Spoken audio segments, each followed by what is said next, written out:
Ramayan series भाग 2 विश्वामित्र की प्रतिज्ञा और ताड़का का अंत विस्तृत।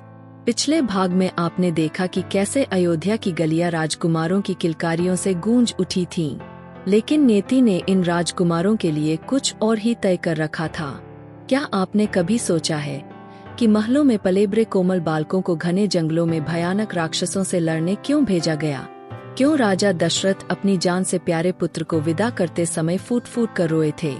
आज स्टोरी नॉट सैड के इस विशेष भाग में हम मर्यादा पुरुषोत्तम श्री राम की उस पहली यात्रा पर चलेंगे जहां से उनके वीर और रक्षक स्वरूप का उदय हुआ।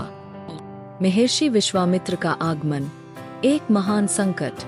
अयोध्या में खुशियां अभी थमी नहीं थीं कि एक दोपहर महल के द्वारपाल ने सूचना दी, महाराज, द्वार पर महर्षि विश्वामित्र पधारे हैं। विश्वामित्र, वो नाम जिसके संकल्प से सृष्टि कांपती थी। राजा दशरथ ने स्वयं नंगे पांव दौड़कर ऋषि की अगवानी की, उन्हें स्वर्ण सिंहासन पर बैठाया और बोले, हे ब्रह्मर्षि, आज मेरा जीवन धन्य हुआ। आप जो भी आज्ञा देंगे, दशरथ उसे पूरा करने के लिए अपने प्राणों की बाजी लगा देगा। लेकिन जैसे ही विश्वामित्र ने अपनी मांग रखी, पूरे दरबार में सन्नाटा छा गया। ऋषि बोले, राजन, मैं अपने यज्ञ की रक्षा के लिए आपके ज्येष्ठ पुत्र राम को मांगता हूँ। वन में मारिच और सुबाहु नामक राक्षस मेरे अनुष्ठान को पूरा नहीं होने देते। राम ही उनका वध कर सकता है। दशरथ का पितृमोह और वशिष्ठ का ज्ञान। दशरथ का गला सूख गया। वे कांपते हुए बोले, ऋषिदेव, राम अभी 16 वर्ष का भी नहीं हुआ। वह मायावी राक्षसों के छल को कैसे समझेगा? आप मेरी चतुरंगिनी सेना ले लीजिए, मैं स्वयं धनुष लेकर आपके साथ चलूंगा, पर मेरे राम को मत मांगिए, मैं उसके बिना जीवित नहीं रह पाऊंगा। विश्वामित्र क्रोधित हो उठे। महल की दीवारें उनके तेज से हिलने लगीं। तभी कुलगुरु वशिष्ठ ने हस्तक्षेप किया। उन्होंने दशरथ को समझाया, महाराज, विश्वामित्र साधारण ऋषि नहीं है। वे राम को वो विद्याएं देना चाहते हैं जो देवताओं के पास भी नहीं है।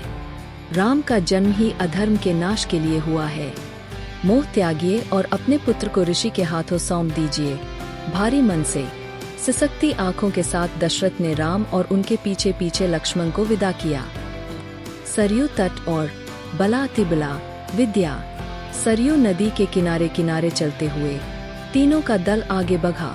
राम और लक्ष्मण के पैरों में जूते नहीं थे, तन पर केवल वल्कल वस्त्र थे, लेकिन मुख पर अद्भुत तेज था। रास्ते में विश्वामित्र ने दोनों भाइयों को सरयू के जल से आचमन कराया और बला तथा अतिबला नामक दिव्य विद्याएं प्रदान की। इन विद्याओं के प्रभाव से न तो उन्हें कभी थकान होती, न भूख प्यास लगती और न ही सोते समय कोई उन पर हमला कर सकता था। यह राम की ट्रेनिंग का पहला पड़ाव था। ऋषि उन्हें प्रकृति, शास्त्रों और अस्त्रों का गहरा ज्ञान देते हुए आगे बढ़ रहे थे। भयानक ताड़का वन का रहस्य। चलते चलते वे एक ऐसे जंगल के मुहाने पर पहुंचे जहां सूर्य की रोशनी भी जमीन तक नहीं पहुंचती थी। चारों ओर झींगुरों की आवाज और डरावनी खामोशी थी। विश्वामित्र ने बताया, पुत्र राम, यह ताड़का का वन है। जो भी यहाँ कदम रखता है वह जीवित वापस नहीं जाता। ताड़का एक यक्षिणी है जिसे हजारों हाथियों का बल प्राप्त है। उसने इस सुंदर वन को श्मशान बना दिया है। तभी अचानक आसमान में काले बादल छा गए। पेड़ों की टहनियां टूटने लगीं और एक पहाड़ जैसी विशाल आकृति उनकी ओर बढ़ने लगी। वह ताड़का थी। उसके गले में नरमुंडों की माला थी और उसकी गर्जना से धरती कांप रही थी। राम का धर्म संकट और पहला बाण। ताड़का ने पत्थरों की वर्षा शुरू कर दी। राम ने अपना धनुष उठाया, लेकिन उनके मन में एक दुविधा थी, क्या एक स्त्री पर बाण चलाना उचित है? विश्वामित्र ने उनके मन की बात जान ली और चिल्लाकर बोले, राम, संकोच मत करो। जो लोक कल्याण के मार्ग में बाधा बने, उसका वध करना ही राजा का धर्म है। यह स्त्री नहीं, साक्षात अधर्म है। गुरु की आज्ञा मिलते ही राम ने प्रत्यंचा खींची। टंकार की गूंज पूरे जंगल में फैल गई। राम का दिव्य बाण बिजली की गति से निकला और सीधे ताड़का के हृदय को चीर गया। एक भयानक चीख के साथ वह विशाल राक्षसी जमीन पर गिर पड़ी। जैसे ही उसके प्राण निकले, आसमान साफ हो गया और देवताओं ने पुष्प वर्षा की। अहिल्या उद्धार, पत्थर का न्याय। अगले दिन वे एक उजाड़ आश्रम पहुँचे। वहाँ एक पत्थर की शिला धूल से ढकी पड़ी थी। विश्वामित्र ने राम को अहिल्या की कहानी सुनाई, कैसे एक भूल के कारण वे पत्थर बन गई थीं और सदियों से इस धूल में पड़ी प्रभु के स्पर्श का इंतजार कर रही थीं। जैसे ही राम ने करुणा भाव से अपना चरण उस पत्थर पर रखा, एक चमत्कार हुआ। पत्थर धीरे धीरे एक दिव्य स्त्री के रूप में बदल गया। माता अहिल्या ने राम के चरणों में वंदना की। यह दृश्य बताता है कि राम केवल दुष्टों के लिए काल नहीं, बल्कि दुखियों के लिए मोक्षदाता भी है। क्लिफ हैंगर, मिथिला का संदेश। लेकिन कहानी यहाँ खत्म नहीं होती। विश्वामित्र राम और लक्ष्मण को लेकर सिद्धाश्रम पहुँचे, जहाँ असली परीक्षा उनका इंतजार कर रही थी। मारीच और सुबाहु अपने मायावी जाल के साथ तैयार थे। क्या राम उस विशाल सेना को अकेले हरा पाएंगे? और तभी मिथिला से एक दूत आता है। राजा जनक ने शिव धनुष को उठाने की एक असंभव चुनौती रखी है। क्या राम मिथिला जाएंगे? क्या वहां उनका सामना उस धनुष से होगा जिसे कोई उठा तक नहीं सका? सिद्धाश्रम का दिव्य युद्ध, मारीच और सुबाहु का अंत। विश्वामित्र राम और लक्ष्मण को लेकर अपने आश्रम सिद्धाश्रम पहुँचे। ऋषि ने यज्ञ की दीक्षा ली और 7 दिनों का कठिन अनुष्ठान शुरू किया। राम और लक्ष्मण ने प्रतिज्ञा की कि जब तक यज्ञ पूरा नहीं होता, वे न सोएंगे और न ही अपनी पलकें झपकाएंगे। 6 दिनों तक सब कुछ शांत रहा, लेकिन 7वें दिन अचानक आसमान का रंग बदलने लगा। हवा में मांस और रक्त की दुर्गंध फैल गई। आसमान से राक्षसों की सेना ने हमला कर दिया। मारीच और सुबाहु, जो रावण के सबसे शक्तिशाली सेनापति थे, यज्ञ कुंड में अपवित्र वस्तुएं फेंकने लगे। ऋषि विश्वामित्र का यज्ञ खतरे में था। एक क्षण का वर्णन। राम ने लक्ष्मण को संकेत किया। लक्ष्मण ने अपनी बाणों की वर्षा से पूरे आश्रम के ऊपर एक अभेद्य सुरक्षा कवच बना दिया, जिससे एक भी अपवित्र बूंद यज्ञ कुंड में नहीं गिर सकी। राम ने अपना मानव अस्त्र निकाला और मारीच पर प्रहार किया।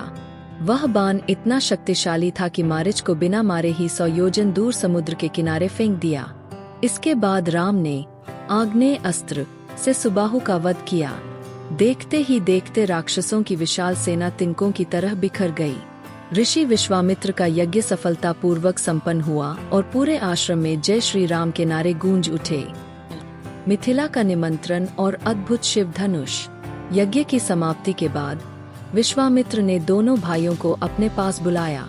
उन्होंने कहा, वत्स, अब समय आ गया है कि तुम संसार के सबसे शक्तिशाली अस्त्र के दर्शन करो।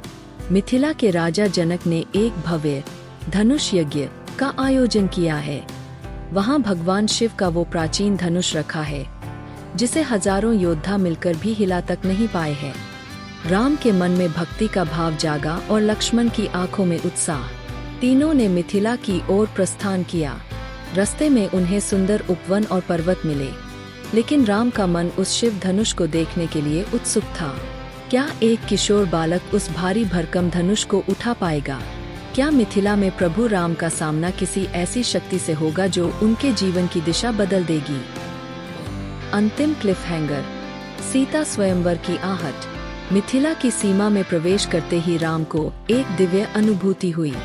उधर राजा जनक की पुत्री माता सीता गौरी पूजन के लिए बगीचे में आ रही थीं। क्या नियति ने उन दोनों के मिलन का समय तय कर लिया है? लेकिन याद रहे, राजा जनक की प्रतिज्ञा पत्थर की लकीर है। जो शिव धनुष तोड़ेगा वही सीता का हाथ थामेगा। क्या बड़े बड़े राजाओं को धूल चटाने वाला वो धनुष राम के हाथों टूटेगा, या मिथिला के दरबार में राम का अपमान होगा? जानने के लिए इंतजार करें स्टोरी नॉट सैड के अगले रोमांचक भाग का। यह गाथा अब और भी दिव्य होने वाली है।